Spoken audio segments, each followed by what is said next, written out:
Good evening, everyone. Thank you so much for joining us on this latest all-new edition of the Milford Informer. Once again, I am your host and Milford TV's Executive Director, Tim Coet. We're happy to have you with us as we start to wind down the summer here at Milford TV. It's our last edition of the Informer for the month of August, and it's always sad to see these summer months flying by, but we hope everyone's out there enjoying everything that summer has to offer. We're excited to present to you two all-new top stories for you on the Informer this week.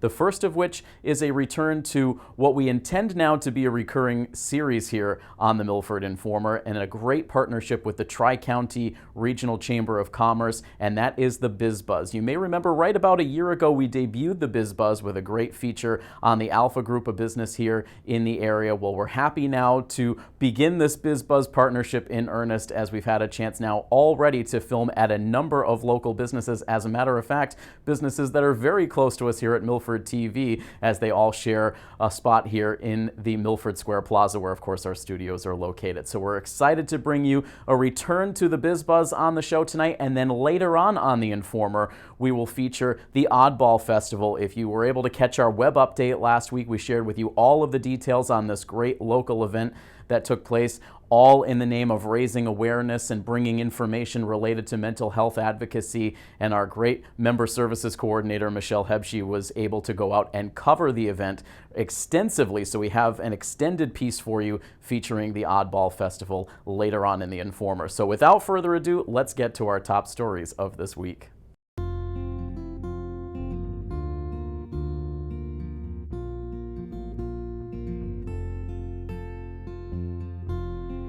Welcome everybody to the Tri-County Regional Chamber Biz Buzz show.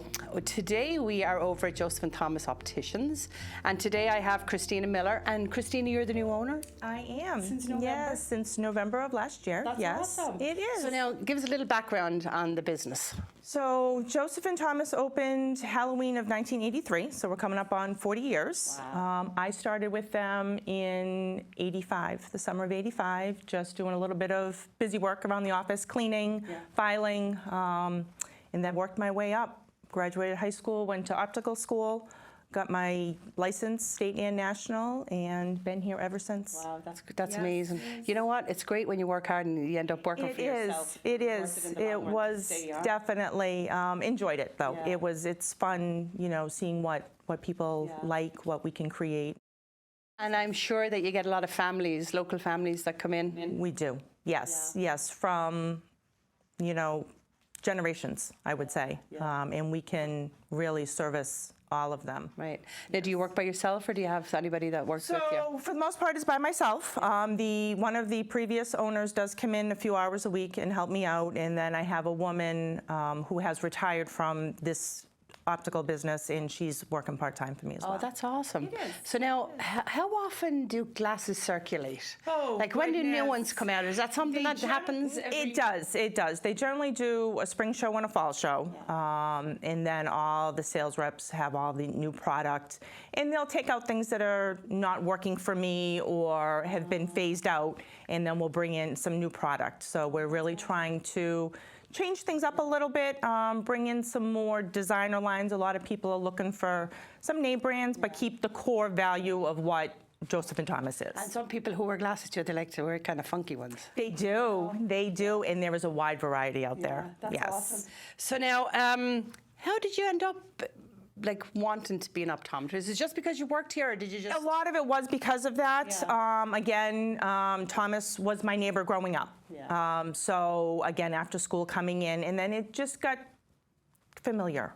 You know, it's something that I felt I was good at and I could expand on. And I really had no other career path when I graduated high school. So this was an opportunity to just jump in. That was so great, just to fall into something that you ended up doing for your entire career. I know. You know? Never imagined that this would one day be for That's me. awesome. Yes. And now, how do people make an appointment here with you? They can just come in at their convenience. There is none needed. Our hours are on our website. They're on our Facebook page. You can call the office and get them off the machine as well. But generally, people, it's just walk in and at your convenience. That's awesome.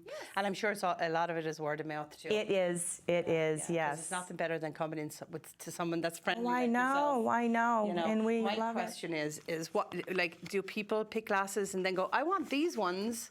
And then you're like, oh, they don't suit you. Most of the time, there used to be rules of thumb to follow as far as fitting, but now it's mostly as long as it works with your prescription. But if I really know the person well and it's not going to work, I will step in. I know, Yes. because that's happened to me a few times. I'd be with friends. They're like, oh my God, I love these. I'm like, they don't really suit you, you know. No, we definitely guide you on what would work best. And how long does it take them for your prescription to come back? Generally, it's within a week. Yeah, that's yes, it's quick turnaround time. Yes. That's awesome. Well, it was very nice to meet you. You as well. Thank you. We won't be strangers. No, And, not at all. Congratulations. Thank you. And you'll be working even harder now that it's all for I yourself. will. Yes. Thank you so much. Delighted All right. to see you. Thank you.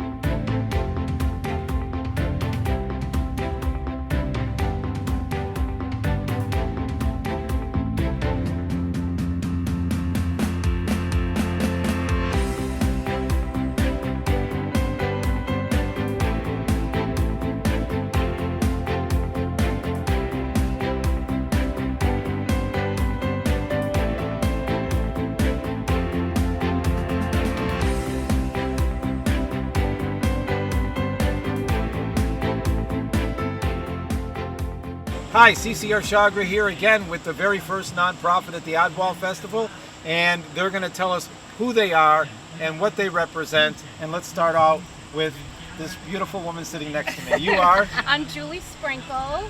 I work for the Massachusetts Clubhouse Coalition, and we help to coordinate and organize services for Dual Recovery Anonymous. Dual Recovery Anonymous, and Yes. that's the name of your organization. Yes, well, that's the name of our program. Program, Yes. okay.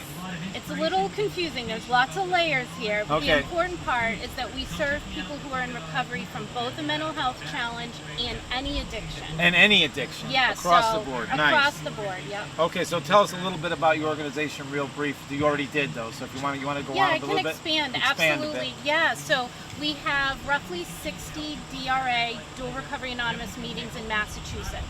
All over the state. All over the state. They're for people who are in recovery. They're open. They're free. Very similar to Alcoholics Anonymous.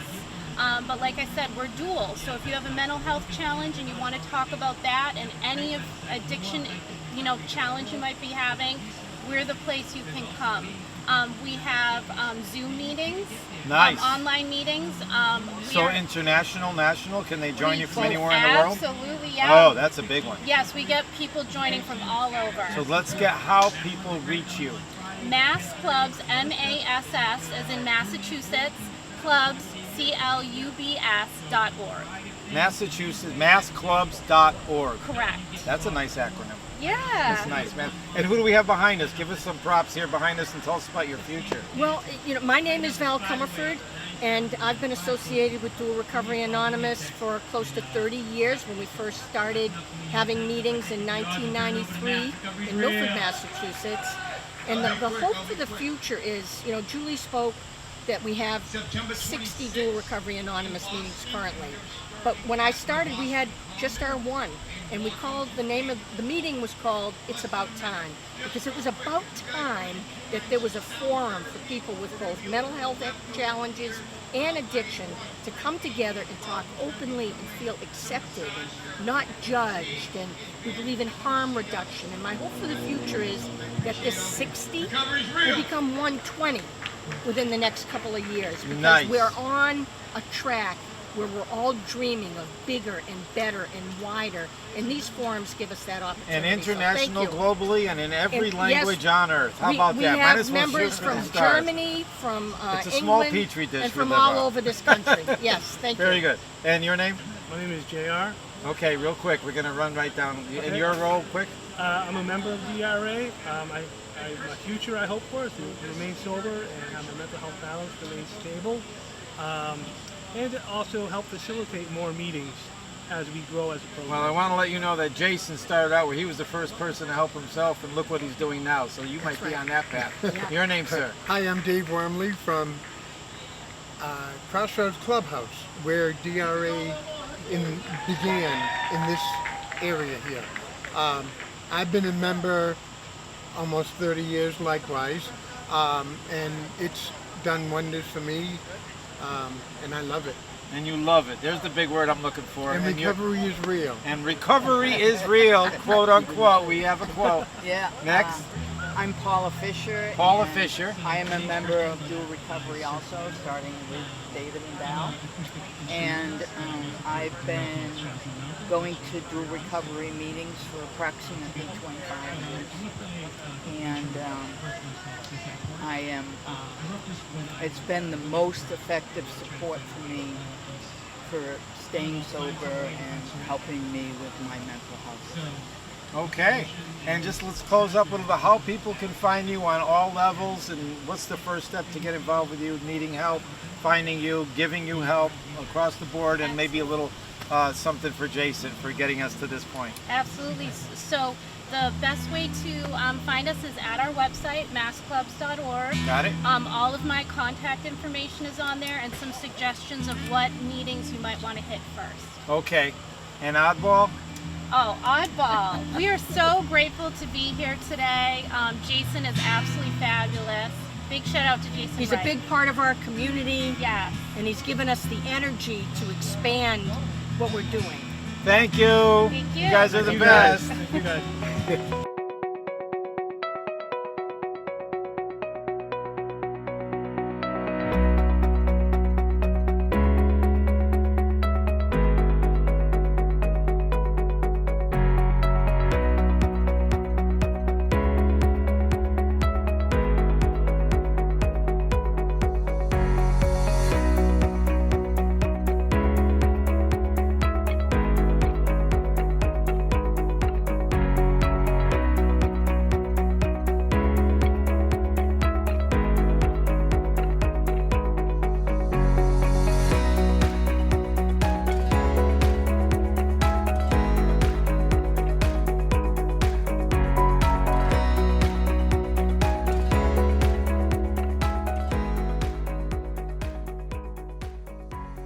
Again, we're at the Oddball Festival, and with another nonprofit / also musician with us here, and they're going to tell us who they are and their organization. Let's start with Boom. I am Matthew Gear. I'm a man in recovery from a mental health and substance use addiction, and I'm the Central Mass Regional Coordinator for MORE, which is the Massachusetts Organization for Addiction Recovery, and my partner here. Hi everybody, I'm Sunshine Scotty, truly grateful to be a person in successful long-term addiction, mental health, and trauma recovery, and I believe that recovery is real, just want to say that. And I am the Metro West Regional Coordinator for MORE, Okay. Massachusetts Organization for Addiction Recovery. And how do people, let's see, okay, tell us just a little bit about MORE. What is it? Well, how about if I tell you our mission statement? Go. Our mission is to organize recovering individuals, families, and friends into a collective voice to educate the public about the value of recovery from alcohol and other addictions. All right, and that was done by memory, and that's so you have a strong memory, which I do not. So woohoo! This man's a better man than I am. He also lives by, the mission statement. And I wrote it on my hand. There you go. There you go. Accomplishments. Is there a moment somewhere in your organization where you could really just say this was a stellar day or time or achievement? Well, yes. Yearly, as we got coming up in September, is Recovery Month. So every year we do a Walk for Recovery celebration in Boston. This year, September 26th, we're starting at the Boston Common. We make our way to Faneuil Hall. We have speakers. Mayor Wu came out last year and spoke. We have some musicians that come out, poets, and we get to celebrate recovery because recovery is real. Because recovery is real. Your names again. Sunshine Scotty. And your name again? Marvelous Matt. And then how do you get a hold of MOAR? How do you get a hold of you guys? Yep. website, and We give have a great make it really the website URL. Spell it out. Go ahead. MOAR, just like this, hyphen recovery, RECOVERY.org, and you can access all kinds of resources, and we have a resource guide that you can print out, PDF, and then we also have, can you tell a little about areas? Yep, so we run a AREAS, which is Addiction Recovery Education Access Services meeting. I do facilitate one in Worcester, which is at 25 Pleasant Street every Friday from 10:30 to 11:30. Addiction Recovery Education Access Services, and we get to support people through different topics and have these discussions and send it back to the communities. Yeah, and Matt does this every Friday at 10:30, and you can zoom in. If you can't get down to Everyday Miracles in Worcester, that peer support recovery center, zoom in. Also, Monday, Tuesday, Wednesday, Thursday, you can also access an AREAS meeting via Zoom, because we have them all around the Commonwealth. So they're on Tuesdays in Northampton, Wednesdays in Brockton, Tuesday mornings in New Bedford, where I'm from, the Whaling City. Okay, so Zoom online. Anyone from around the world, jump online, find you on your URL. And what about if you want to just help out, donate, or support your organization, or volunteer? I'm so glad you asked about that. We have sponsorship opportunities for Recovery Day. Also, if you want to get involved, you can join my Metro West Action for Recovery team. And we can get you involved. You can share your stories. We have presentations, like whether they're going out to speak in the community, like at the Oddball Festival. Come next year. Come on down. You can speak on behalf of more. You can share your story. Give me a call, 508-971-5421. Or you can email me at scott@more-recovery.org. You can text me. Whatever get in touch with Matt. So thank you, Jason. We're really good. We're wrapping this one up. We got more to come. Stay tuned. And what I would like you to do is pay attention to that event that's coming up in Boston, where the people are going to be on the street to show the solidarity for what's going on. And not just these guys and what they're doing, but the number of organizations that Oddball is helping, that they're in this together. I don't see the competition between, if one recovery situation doesn't work for you, another one will. Don't give up on yourselves. Don't give up on each other. And believe in these guys who believe in themselves. That's what a lot of recoveries happen. I can't, but we can. There you go. Recovery is real, everybody. Thank you. Tuesday, September 26th, 9 a.m., Boston Common. We're marching down to Faneuil Hall. Come on down. And if you're media, pick this up and spread it for them and put this on your social media. Thank you so much for all you do. We love Oddball Foundation. Keep the message coming. Oddball Foundation. Big love. Thank you.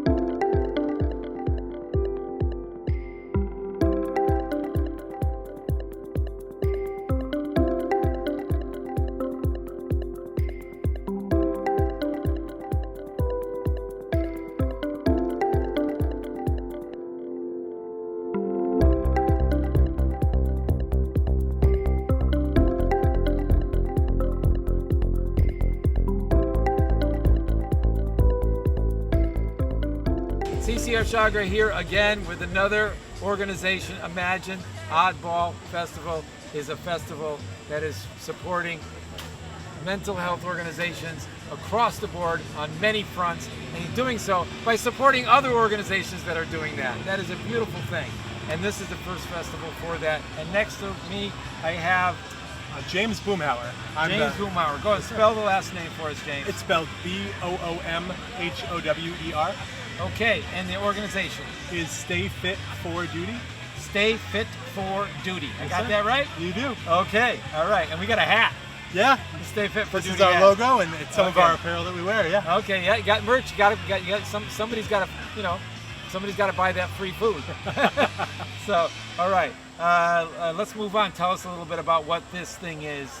Sure. So Stay Fit for Duty was founded in 2018, and the goal of Stay Fit for Duty is to help healthcare providers and first responders treat their mental and emotional health with the same fire, grit, and tenacity of the people that they help. So define first responders.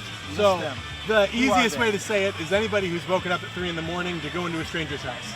And so firefighters, police officers, paramedics, EMTs, hospital workers, healthcare providers, the whole gamut. What about if it's a family member calling you saying that I have to go get my brother or my sister or my mother or my father? Is that a first responder or is this an off question? I know. So no, it's not an off question. So it's absolutely not our target demographic, but we'll certainly help anyone that we can. And the umbrella of first responder, like you say, gets so broad. We've absolutely helped family members of responders and other individuals in that space. You don't want somebody not calling you because they don't want to call the government. We would much rather have someone reach out to us and see if we can provide them the support. And then can you pull that off without bringing them in so that you're at least in the door?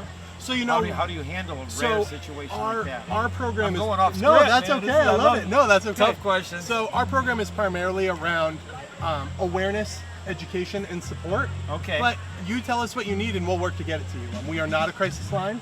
We have counselors within our midst. We have student counselors within our midst. Okay. We do not yet provide like formalized mental health care as Stay Fit for Duty. But you tell us what you need, and if we can't provide that for you, then we'll find the people that can. And working with all these other nonprofits, one of the beautiful things that's happening at this festival that Jason is putting together with Oddball is the cooperation and the non-competition. It's like if one can't do it, another can. Absolutely. Because we all know it's the same little cash cow pile of money that puts us all in the same problem, by the way. The world we live in that forms our problems, and we have to navigate out of it. Okay, that's my little BITCA.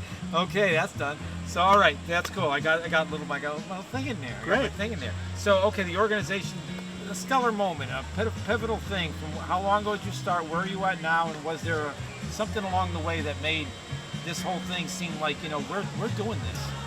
There were a lot of them. So I should backtrack for a second and say that I've been a paramedic for about 20 years. Okay. So I've done the job, I do the job, I still do the job as a paramedic with the medical helicopter in Boston. Whoa, are you a helicopter flyer? I'm a paramedic in the medical helicopter. Oh, cool. Yep, so I help take care of the people and back with my nurse colleagues.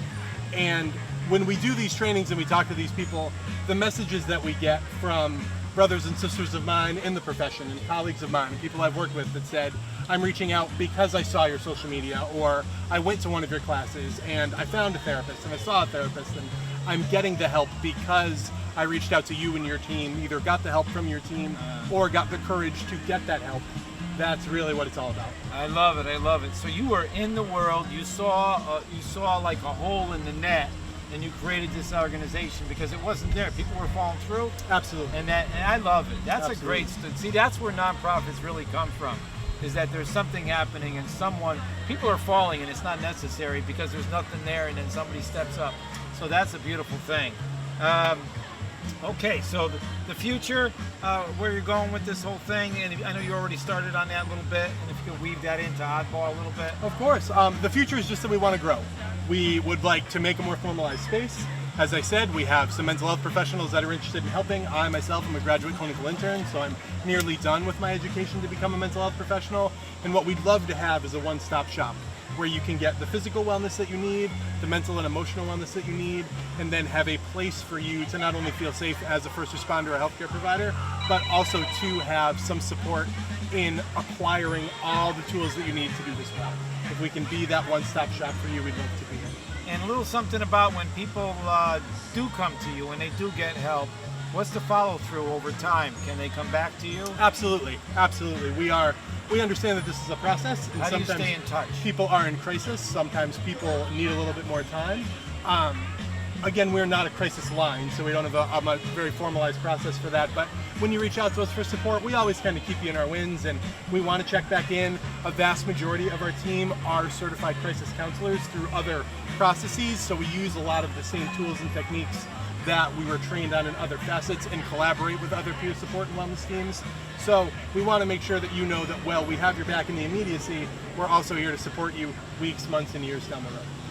So I'm gonna go stretch the net wider a little bit. When people don't want to call a first responder because it immediately triggers an instant reaction from a professional organization related to the government, you're a kinder and gentler road. Is there a place in the world between that immediate hardcore response where they come in and they have rules and laws and things, and if you say or do, then boom, you're in this story, you're in that, and people don't want to get help sometimes because that seems a little too fast, even though they need it really bad. So it's like they came into you have that way. The world that is that harsh and the world that doesn't care, and your place in between, Can you say something about how that? Are you pressured from both ends? People who don't want no place to go, and people who are a little too severe, because that seems like the hole in the net. You bring up a really good point, and some of your other speakers that are coming in are going to speak more to this. There is a very protocolized approach to people that are a critical threat to themselves or to someone else, right? And there are some really profound interventions that have to occur to keep people safe. Is there space between what exists now and not caring? Absolutely. I'm not super sure we know yet where we fall in that space. As first responders, we fall more into the protocolized space of that, but we do appreciate... Define the word protocolized means just standardized. So if this person does this, then we have to respond this way. But in working in the first responder world, for first responders, we appreciate the nuance of what happens when you take a police officer's firearm away, or what happens when you take a firefighter out of their home, right? And the really core facets of identity that you're pulling away in the guise of safety. So how can we come to the most appropriate middle ground? We're continuously working on, and we'll put it together as we go. Those are really good, hard examples that some people are afraid to even say out loud. So I applaud you on really touching a nerve and saying it out loud, and that's where the work is. That's where the work is. You're doing a good job. Thank you very much. Thank you. And thank Jason and your cooperation between your nonprofits is really impressive. Absolutely. The Oddball Foundation is great, and Jason and I have known each other for years through a storytelling collaborative called This Is My Brave, is where him and I first met, and we've been fast friends and working together ever since. Beautiful. Love you. Thanks for being here. Thank you very much for your time. I appreciate it.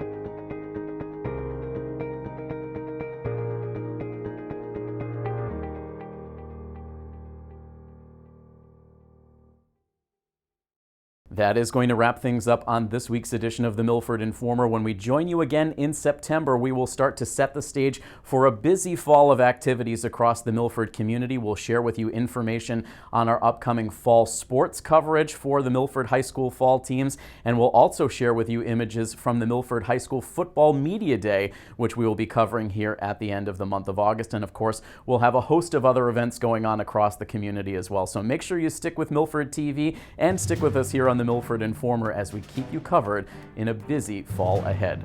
But that again is going to wrap things up here for tonight. From all of us here at Milford TV, this is Tim Coet saying have a great week. So long, everybody.